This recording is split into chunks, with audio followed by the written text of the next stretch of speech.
Hello everyone, कैसे हैं आप लोग। तो मैं हूं अभिषेक श्रीवास्तव राजा और स्वागत करता हूं आप सभी का राइज इंडिया इनोवेशन एकेडमी में। अपना यूट्यूब हैंडल नेम है राइज इंडिया विथ राजा। इससे आप लोग क्लासें यूट्यूब पे देख सकते हैं और देखते रहते हैं। ठीक है, चलते हैं, शुरुआत करते हैं। आज हमने पहले संसद पढ़ लिया था और संसद का जो आर्टिकल था वो आर्टिकल 100 तक हमने खत्म कर लिया था, 79 से लेकर और 100 तक। आज 100 से लेकर और आगे 122 तक कंप्लीट करेंगे, 101 से लेकर 122 तक कंप्लीट करेंगे। और समय आप सबको पता है, संसद से बहुत सारे क्वेश्चन लगातार आते हैं, तो क्लास को बिल्कुल मिस मत कीजिएगा, लगातार पढ़ते रहिए।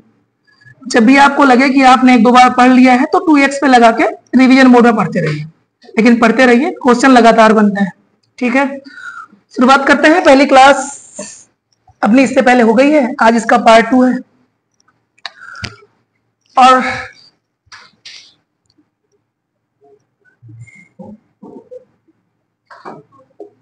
देखते हैं अपना कि आर्टिकल 101 क्या कहता है। आर्टिकल 101 में लिखा है कि संसद की सदस्यता का त्याग। क्या लिखा है?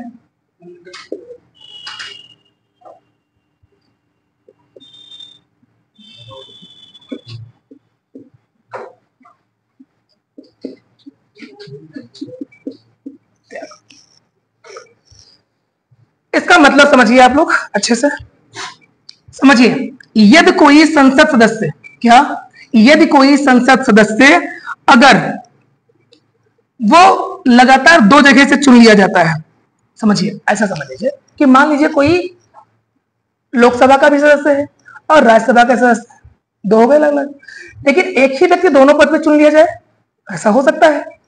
अगर ऐसा हो गया तो उसको एक पद क्या होना पड़ेगा, छोड़ना पड़ेगा। बात समझ पा रहे हैं? अगर कोई व्यक्ति विधायक हो जा रहा है तो वो व्यक्ति सांसद नहीं हो सकता, अगर सांसद हो गया तो विधायक नहीं हो सकता। अगर दोनों जगह से जीत के आ गया तो एक पद उसे स्वेच्छा से छोड़ना पड़ेगा। बात समझ पा रहे हैं? तो इसमें यही लिखा हुआ है कि एक पद क्या पड़ेगा, छोड़ना पड़ेगा। फाइनल। अगला है आर्टिकल 102।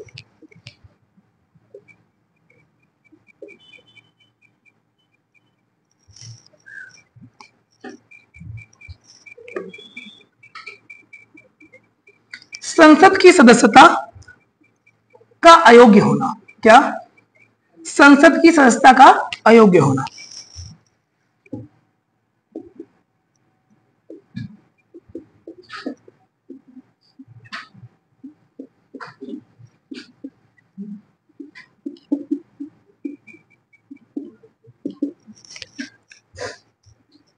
देखो समझो, संसद की सदस्यता का अयोग्य होना मतलब क्या है कि कोई व्यक्ति जो संसद का सदस्य है, ठीक है, वो कुछ आधार पर वो अयोग्य घोषित कर दिया जाएगा। जैसे वो क्या हो जाए, जैसे वो दिवालिया हो जाए।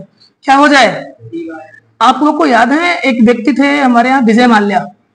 विजय माल्या राज्यसभा सदस्य थे, अब दिवालिया भी हो गए। वो मालिया जी क्या हो गए, दिवालिया हो गए। दिवालिया के बाद भगौड़े भी हो गए, भाग भी गए देश छोड़ के, तो उनकी संसद की सदस्यता क्या हो जाएगी, रद्द कर दी जाएगी। बात समझ पा रहे हैं? अगर वो लाभ के पद पे हो, किस पे, लाभ के पद पे हो।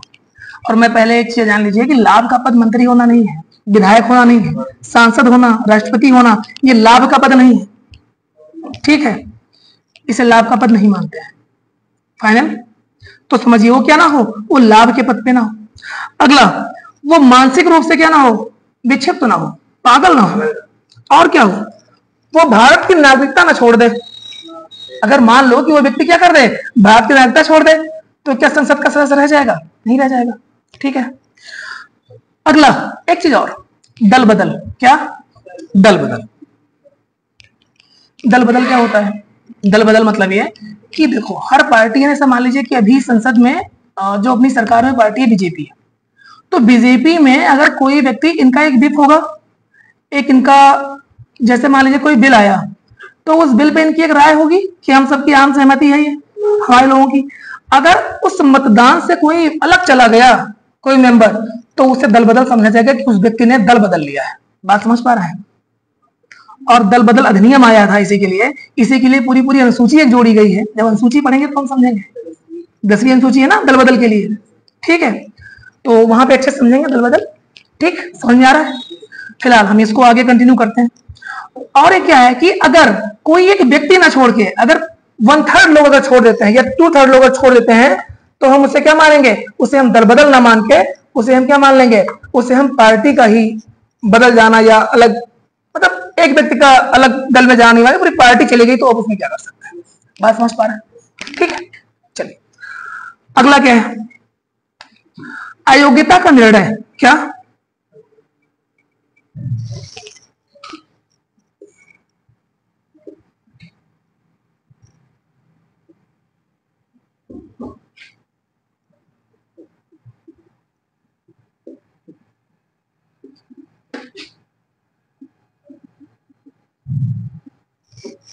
अयोग्यता का निर्णय ये कौन लेगा भाई? ये व्यक्ति अयोग्य है या अयोग्य नहीं है, इस पे निर्णय कौन लेगा? इस पे अंतिम निर्णय होता है किसका? राष्ट्रपति का। ठीक है, किसका? नोट कर लीजिए इस बात को, अंतिम निर्णय किसका होता है?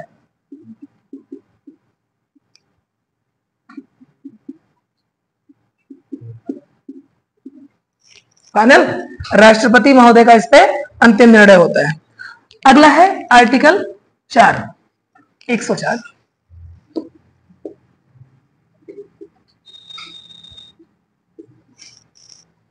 एक सौ 4 में है कि मतदान में भाग लेने का दंड।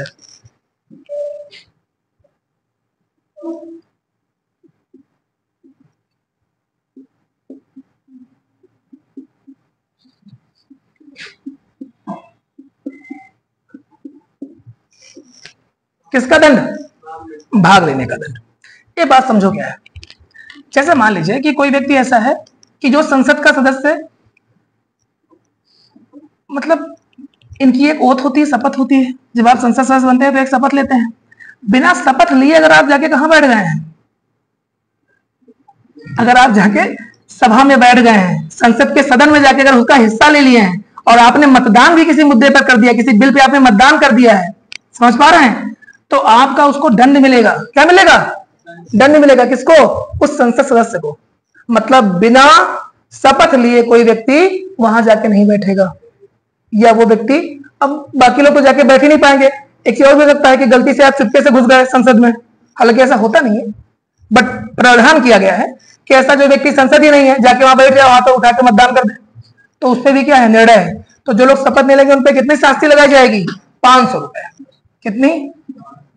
500 रुपए का दंड लगाया जाता है प्रतिदिन। बहुत कम है वैसे, इस पर और लगाना जाना चाहिए, है ना? अगला है आर्टिकल 106, संसद सदस्यों का वेतन और भत्ता। क्या क्या है अगला? आर्टिकल 105 अभी रहेगा ना। तो आप पहले शक्तियां समझ लीजिए। क्या? संसद सदस्यों की शक्तियां।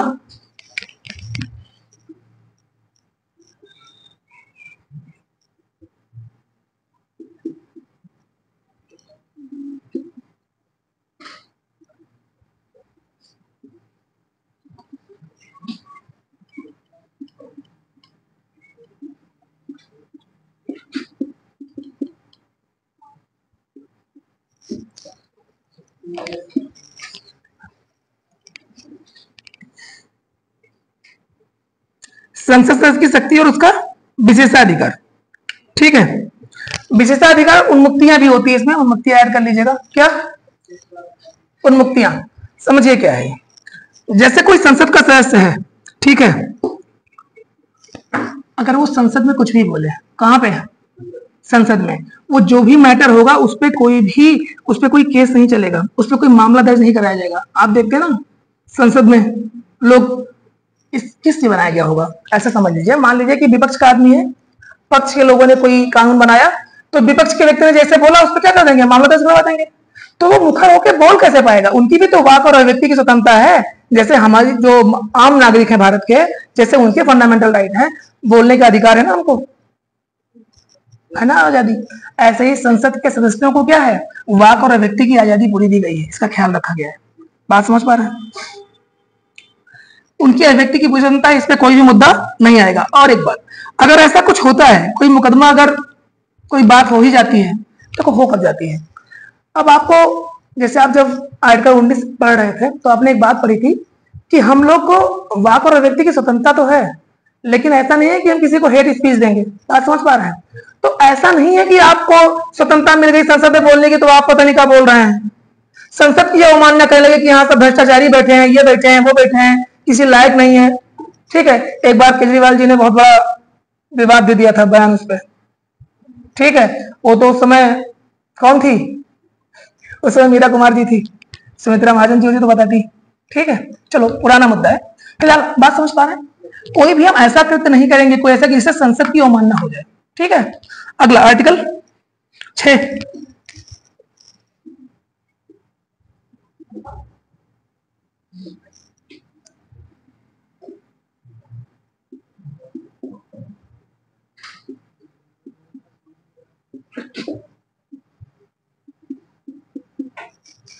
संसद सदस्यों के वेतन और भत्ते।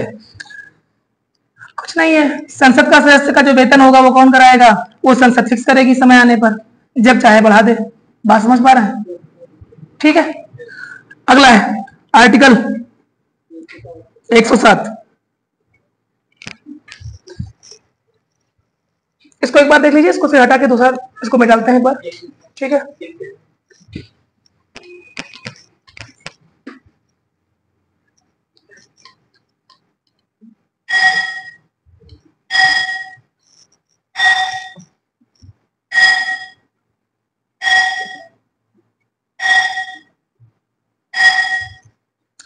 अगला है 107।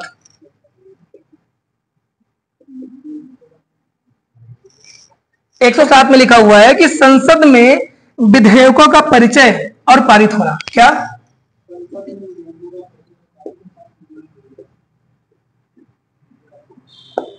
संसद में किसका? विधेयकों का परिचय।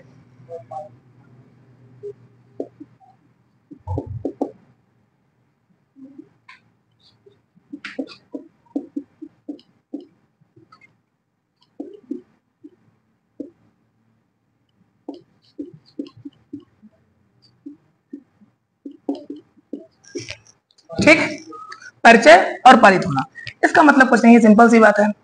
कोई अगर साधारण विधेयक है, क्या है, तो आप सब जानते हैं कि एक है लोकसभा, एक है राज्यसभा, और यहां से क्या हो जाए, यहां साधारण बहुमत से इसे पास कर दिया जाए, फिर यहां भी साधारण बहुमत से इसे पास कर दिया जाए, तो ये लास्ट में कहां जाएगा?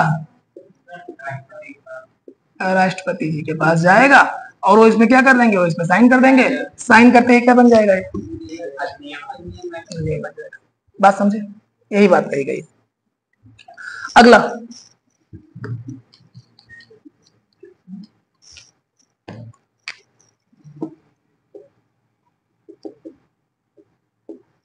अगला क्या है? संयुक्त बैठक।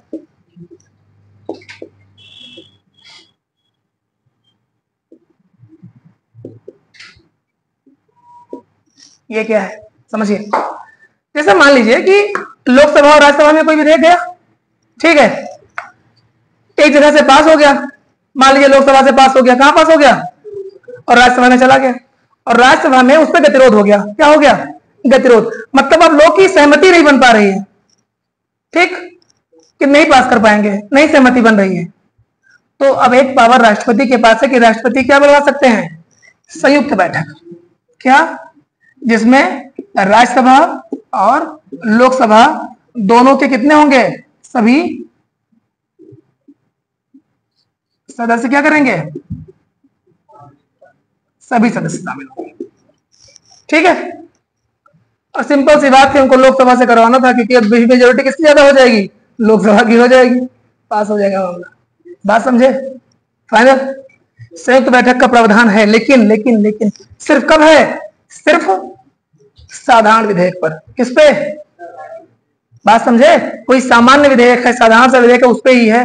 विशेष कोई मतलब जो अपना जितने भी मतलब जो विशेष बहुमत वाली प्रणाली है उस पर नहीं है। बात समझे नहीं समझे? चलिए अगला कौन सा आर्टिकल है? अगला आर्टिकल है आर्टिकल 9।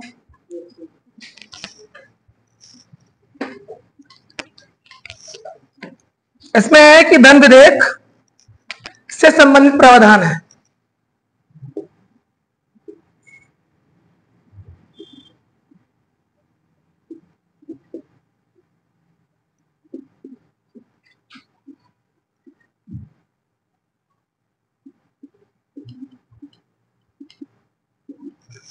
इसमें क्या लिखा है? कुछ नहीं लिखा है, सिंपल सी बात है कि धन विधेयक केवल कहां पेश होगा? केवल लोकसभा में पेश होगा। कहां पेश होगा? केवल लोकसभा में पेश किया जा सकता है। बात समझे? यही बात लिखिए। क्या लिखा हुआ है कि जो मनी बिल होगा वो कहां आएगा? उसे केवल और केवल लोकसभा में ही पेश किया जाएगा, उसे राज्यसभा में पेश नहीं किया जा सकता है। बात खत्म। एक बात और है कि राज्यसभा इसमें क्या कर सकती है? मान लो भाई यहां से पास होके चला गया, अब जाएगा तो फाइनली राज्यसभा में भी जाएगा ना। और राज्यसभा के लोगों ने क्या कर सकते हैं? राज्यसभा के उसे सुझाव के लिए वापस कर सकती है कि एक बार थोड़ा देख लो, है ना। लेकिन दोबारा अगर उन्होंने भेज दिया फिर तो चुपचाप से उसको पास ही कर देना है। और अगर उधर से कोई प्रक्रिया नहीं आई तो कुछ विशेष दिनों के बाद, 14 दिनों के बाद इसे क्या समझ लिया जाता है? पास समझ लिया जाता है। बात समझे? मतलब पूरी की पूरी पावर किसके पास है? तो लोकसभा के पास। फाइनल। चलिए अगला है धन विधेयक की परिभाषा। क्या है?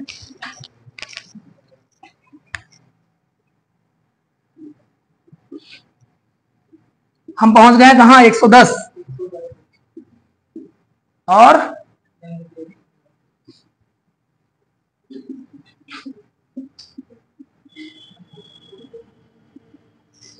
धन विधेयक की क्या परिभाषा? ठीक है। धन विधेयक की परिभाषा का मतलब क्या है?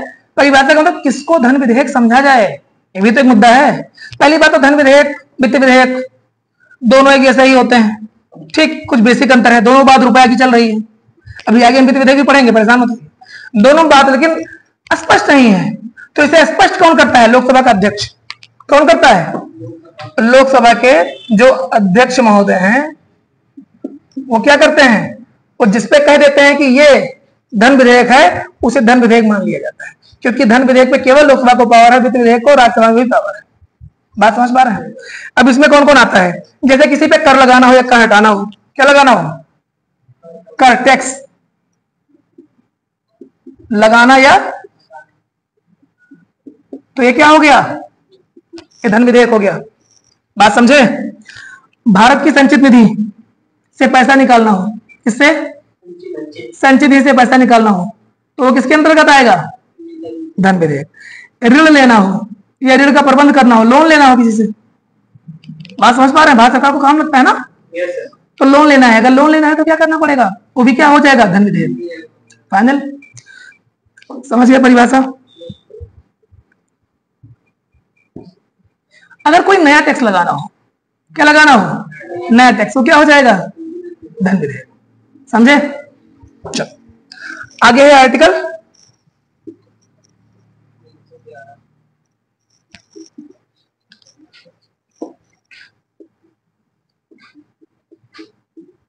111, राष्ट्रपति की सहमति। क्या है? राष्ट्रपति की सहमति। अब एक बात और समझ लो भाई, ये बात तो आप समझ गए ना कि लोकसभा राज्यसभा में कुछ भी जाएगा तो राष्ट्रपति के पास जाएगा। तो उस पर क्या कर सकता है राष्ट्रपति? भाई पहला काम कर सकता है कि सहमति दे सकता है। तुरंत पहुंचा और तुरंत उसने क्या कर दिया? तुरंत साइन कर दिया कि जाओ। एक हो सकता है कि वो असहमति जताकर लौटा सकता है कि देखो तुमने जो कानून बनाया है, जो मेरे पास तुम लेके आए हो, इसको देख के मेरा मन नहीं कर रहा है कि मैं साइन करूं, एक बार जाके इस पर और विचार करो। ठीक है, समझ में आ रहा है? और जैसे एक बात और जान लो, भारतीय संविधान में यह बात तो पक्की है कि कहा गया है, क्या कहा गया है कि राष्ट्रपति महोदय जो हैं, राष्ट्रपति महोदय को साइन करना पड़ेगा, अनिवार्य है। बात जानते हो? लेकिन साइन करने का समय नहीं लिखा है कि साइन कब करेंगे। और इसी के चक्कर में भारतीय राष्ट्रपति को वीटो पावर मिल गई है। क्या मिल गई है? Veto power. ठीक है, आगे हम समझेंगे वीटो पावर क्या होता है। चलो, तो पहली बात तो क्या हो गई? या तो सहमति देता दे, तुरंत साइन कर दे कि ठीक है जाइए, बहुत अच्छा बिल है, इससे तो देश का कल्याण होगा। दूसरा क्या कि देखो मेरी नैतिकता नहीं मान रही है, कुछ तो गड़बड़ है इसमें, इसको फिर से सही करो, है ना। लेकिन अगर दोबारा फिर से संसद ने भेज दिया तो चुपचाप राष्ट्रपति महोदय को साइन कर ही देना है। बात समझे? डन। चलिए अगला क्या है? अगला क्या है? अगला सबसे मेन चीज है, इसमें लिख लीजिए राष्ट्रपति की सहमति।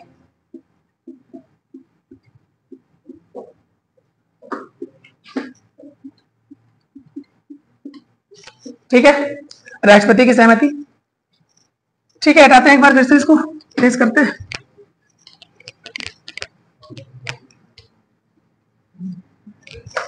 समझ पा रहे हैं आप लोग? ऐसा तो नहीं सिर्फ मैं ही समझ रहा हूं। चलिए अगला है आर्टिकल, इसे हम क्या कहते हैं?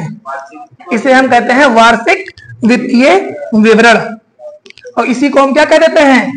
बजट। बात समझे?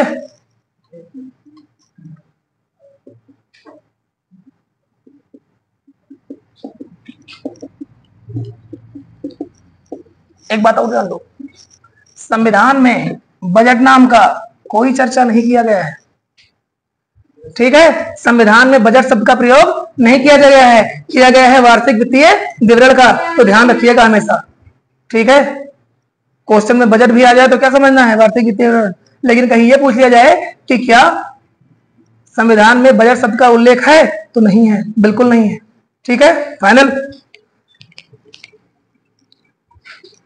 देखो ऐसा होता ना, क्या है बजट? प्रत्येक सरकार अपने गत वर्ष का क्या करती है? आने वाले साल का ना, आने वाले साल का आय और व्यय का विवरण देती है, कि हम अनुमान लगाती है कि देखो, जैसे आप अपने घर पे बजट बनाते हैं ना, कि देखो एक साल में हम ये कर लेंगे, क्योंकि इतना रुपए हमको लाना है, इतने खर्चे हैं, इतना कमाएंगे, इतना खर्चा करेंगे, इतना सेविंग करेंगे, इतना बचेगा तो यहाँ कर देंगे, घर बनवा लेंगे, फैक्ट्री बनवा लेंगे, करते हैं ना। ऐसी सरकार भी करती है। ठीक है, तो आय और व्यय का क्या देना होता है? विवरण देना होता है। फाइनल, इसी को क्या कहते हैं? बजट। अगला क्या है? आर्टिकल 113।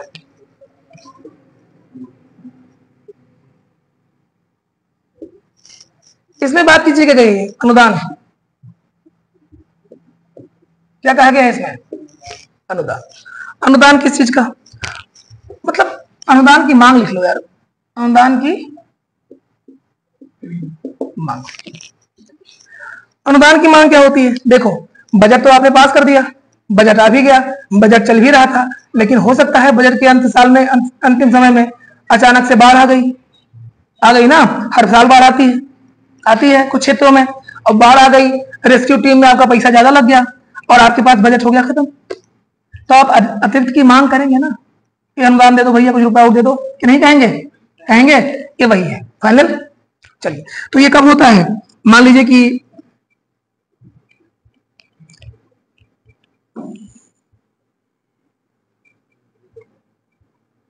ठीक है, समझ पा रहे हैं? चलिए, यही बात है। अगला है विनियोग विधेयक। क्या है? विनियोग विधेयक।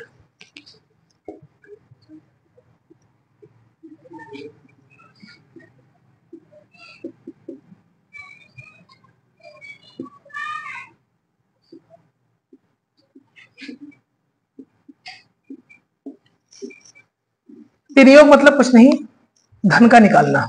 क्या? धन निकालना। मान लीजिए कि संसद बजट पास कर लेगी, तो रुपया कहीं तो निकालेगी, कहां से निकालेगी? संचित निधि से। तो संचित निधि से निकालने के लिए धन जो निकालेगी, तो उसके लिए एक बजट, एक फिर क्या पास होगा? फिर से उस पर मतदान होगा भाई, होगा नहीं होगा? उसे क्या कहेंगे? विनियोग विधेयक रखा जाएगा, मतलब संसद की पटल पे। अब तो पास तो हो ही गया, निकालना तो ही है। ठीक है, तो इसे क्या कहेंगे? इसे हम बजट के लिए पैसा निकालना कहां से? संचित निधि से। बात समझे? चलो अगला, मतलब संचित निधि से कौन सा? विनियोग विधेयक संचित निधि से संबंधित है। कहां लिखा है? आर्टिकल 14 में लिखा है। अगला है आर्टिकल 15। ठीक है, इसमें क्या है कि पूरक। ठीक, क्या? पूरक। इसमें आप अनुदान की मांग में एक चीज और लीजिए, जैसे मान लीजिए कि अनुदान विशेष महामारी आ जाए, कोविड टाइप का आई थी ना, तो विशेष एक जरूरत पड़ जाती है ना, ज्यादा रुपए की जरूरत है, तुरंत जरूरत है, तो उसमें अनुदान हो जाएगा। ठीक है, यहां पे ये जोड़ लीजिएगा। फाइनल। अगला आप समझ लीजिए पूरक। और अतिरिक्त क्या, आर्टिकल 100 पूरक अनुदान। ठीक, ये क्या होता है, ये होता है कि जैसे सरकार को और भी तो अन्य खर्चे होते हैं कि नहीं होते हैं, ठीक है, जैसे सरकार के और खर्चे आ गए, कोई अचानक से खर्चे आ गए, ठीक है, जैसे अभी ये देख लो स्लाइड बस्ट हो जाता है आए दिन, उत्तराखंड विपदा में आ जाता है ना, तो अचानक से खर्चे आ गए, भाई हमको क्या पता था कि क्या हो जाएगा, इसे पंजाब में अचानक से बाढ़ आ गई। सिंपल सी बात, आप शायद कंफ्यूज हो गए हो इसमें और इसमें, दोनों एक जैसा ही है। ये कुछ बड़ी महामारी को दर्शाता है, किसको, बात समझे, और ये किसके लिए है, ये छोटे अनुदान के लिए, किसे मान लो बाढ़ आ गई, ठीक है, विपदा आ गई कोई, उसके लिए। बात समझ में आई, स्पष्ट हो गया ना, अब तो कंफ्यूजन नहीं है। अगला अगला है आकस्मिक अनुदान। क्या हो गया, ये कैसी स्थिति है, ठीक है, इसमें बड़ी हटा देते हैं वरना आकस्मिक के साथ अन्याय हो जाएगा। समझिए, आकस्मिक अन्याय को अनुदान क्या होता है, आकस्मिक अनुदान होता है, जैसे अब अभी आपने देखा कि ऑपरेशन सिंदूर हुआ था, याद है, अभी पहलगाम अटैक के बाद हमने ऑपरेशन सिंदूर किया, मामला ऐसा हो गया था कि लगभग दोनों सेनाएं आमने सामने थी, युद्ध भी तो हो सकता था, और युद्ध में सबसे ज्यादा, युद्ध में क्या चाहिए, धन चाहिए, अतिरिक्त धन चाहिए, एक साथ धन चाहिए, ज्यादा मात्रा में धन चाहिए ना। एक डेटा आता है बच्चा सिप्री का, ठीक है, वो दुनिया में बताती है कि कौन से लोग कितना रक्षा पे खर्चा करते हैं, ठीक है, और उसमें भी भारत की रैंकिंग काफी अच्छी बढ़ रही है, मतलब रक्षा बजट पे हम भी खूब पैसा इन्वेस्ट कर रहे हैं, समझे बात। अपने बजट का हम लोग लगभग 4.6 आई थिंक, अपने पूरे बजट का हम लोग खर्चा करें किस पे, रक्षा पे, तो एक बड़ा अमाउंट हो गया ना, कि नहीं हो गया, हाँ, समझ में आ गया नहीं आ गया, मतलब एक जगह पे क्या था, अनुदान, कोई भी समस्या हो जाए, ऐसा भी समझ लो रेल मंत्रालय में हो जाए, कोई काम लग जाए, गृह मंत्रालय में काम लग जाए अचानक से, उसके लिए महामारी आ जाए, उसके लिए यहाँ पे विनियोग विधेयक, समझ गए, पूरक मतलब बाढ़ आपदा, और यहाँ पे अतिरिक्त अनुदान आर्टिकल 16, इसमें क्या है, युद्ध हो जाए, ठीक है, बात समझ पा रहे हैं, ये सब बात अचानक से, तो उसके लिए चलिए आर्टिकल कौन सा है, 17,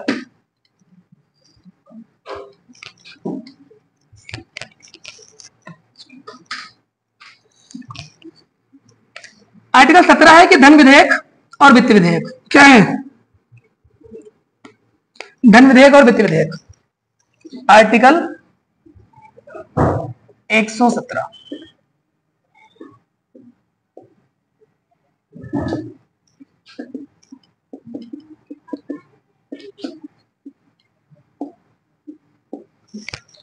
ठीक, धन विधेयक और वित्त विधेयक, ये क्या है, कुछ नहीं है, बहुत आसान से समझो, सिंपल सी बात है, धन विधेयक कहां पास होगा, लोकसभा में, वित्त विधेयक दोनों जगह पे, बात समझे, धन विधेयक फिक्स कौन करेगा कि धन विधेयक की वित्त विधेयक है, लोकसभा के अध्यक्ष, फाइनल, बस इतनी सी बात।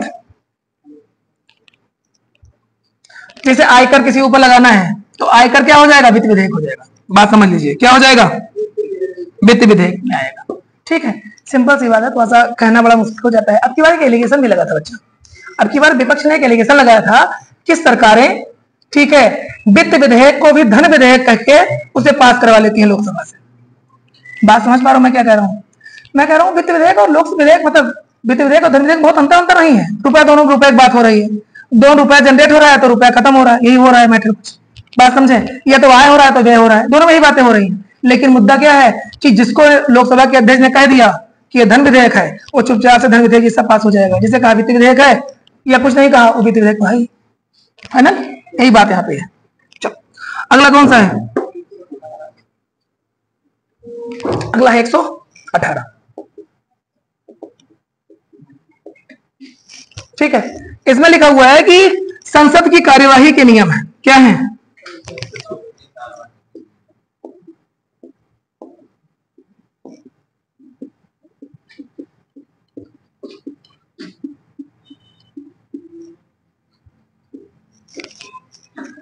संसद की कार्यवाही के नियम। संसद की कार्यवाही के नियम क्या होंगे? वही होंगे जो लोकसभा अध्यक्ष बनाएंगे, जो राज्यसभा अध्यक्ष बनाएंगे। सिंपल सी बात है, उन्हीं की पावर है। बात समझ पा रहे हैं? सभापति महोदय और अध्यक्ष महोदय जो चीज बनाएंगे, जो नियम बना देंगे, उसी से वो संचालित होगा। यही पावर है। बात समझ गए? कैसे होगा कार्यवाही? कैसे होगी? जैसा संसद और अध्यक्ष और सभापति जैसा बना देंगे वही से हो जाएगा। आसान है, सरल है। चलो अगला आर्टिकल 19। आर्टिकल 19 में है कि वित्तीय मामले क्या है? वित्तीय मामलों पर नियम। कौन सा नियम? ऐसा समझो कि लोकसभा को विशेष पावर होती है। क्या होती है? कि बजट पे चर्चा करना है तो किस क्रम में चर्चा होगा, ये कौन फिक्स करेगा? लोकसभा।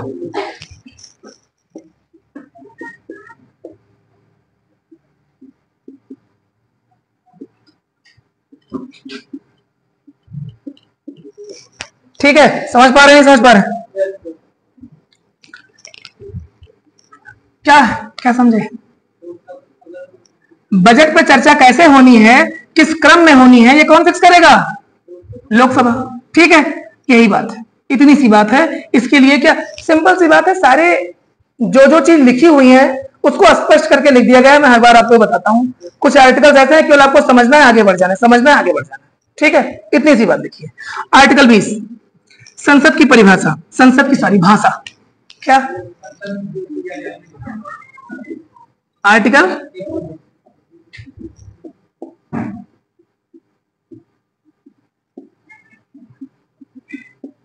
संसद की भाषा। संसद की भाषा क्या होगी? अंग्रेजी होगी और हिंदी होगी। यही होगी। बात समझे? क्या होगी?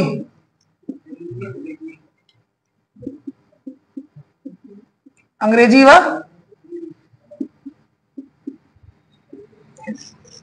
फाइनल। तो हिंदी होगी और अंग्रेजी होगी। क्या होगी? संसद की भाषा होगी। अच्छा एक बात बताओ, संसद की भाषा हिंदी अंग्रेजी होगी तो बाकी सांसद भी तो आएंगे।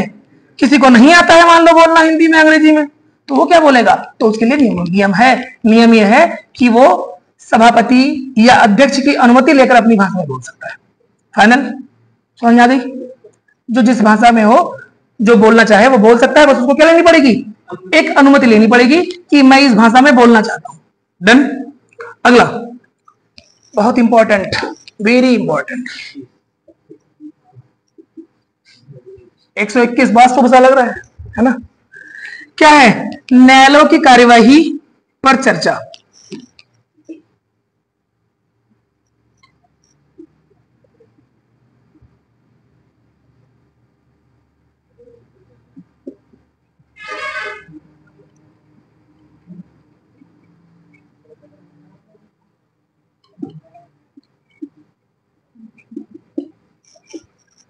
न्यायालयों के कार्यवाही पर चर्चा। देखो इसमें क्या है कि कोई भी व्यक्ति, मतलब 21 में और 22 में संसद ने और विधायिका ने और न्यायपालिका ने, आप एक चीज याद कर लीजिए तुरंत, ट्रायंगल याद आ गया? जुडिशरी है, लेजिस्लेचर है, एग्जीक्यूटिव है। इसका और इसका हमने एक जगह पढ़ लिया था कि दोनों आपस में दखल नहीं देंगे। कहां लिखा था? आर्टिकल 50 लिखा था, वहीं पे बात लिखी थी। अब क्या मैटर है? अब इसका और इसका मैटर है कि लेजिस्लेचर मतलब संसद और कौन? जुडिशरी, इन दोनों का प्रावधान कर एक दूसरे से भिन्न हो गए, अलग हो गए। मतलब ये कह रहा है कि न्यायालय में क्या कार्यवाही हो रही है उस पर चर्चा कहां नहीं होगी? संसद में नहीं होगी। कौन सा जजमेंट, कैसा क्या दिया सुप्रीम कोर्ट ने, उस पर कभी कहां चर्चा नहीं होगी? संसद में चर्चा नहीं होगी। लेकिन एक मुद्दा तो है, क्या कोई पावर नहीं है? देखो ना, हमारे यहां बड़ा अच्छा है, किसी को तानाशाह नहीं बनने दिया गया है, सबको बैलेंस किया गया है। अब आपको ऐसा तो लगेगा फिर तो ये जो महोदय हैं ये तो बिल्कुल जुडिशरी बिल्कुल कुछ भी करे, ऐसा हो गया ना। लेकिन नहीं, जब भी रिमूवल पे लगाया जाएगा किसी भी जज को, उसको हटाया जाना होगा पद से, जिसे हम महाभियोग भी बोल देते हैं, समझे? तो महाभियोग जब लग जाएगा तो उसमें क्या होगा? उस कंडीशन में उस पर बिल्कुल चर्चा होगी, कहां होगी? संसद में होगी, और वही तो होनी पड़ेगी। बात समझ पा रहे हैं? फाइनल तो हो सकती है, ठीक है। अगला, और संसद का लास्ट क्या है? आर्टिकल 122। इसमें क्या लिखा हुआ है कि संसद की कार्यवाही की न्यायिक समीक्षा से छूट। किसकी? संसद की कार्यवाही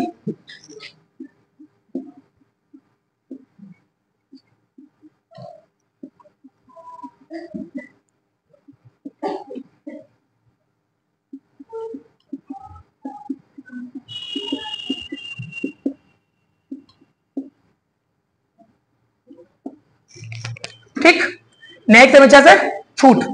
ये क्या मतलब है?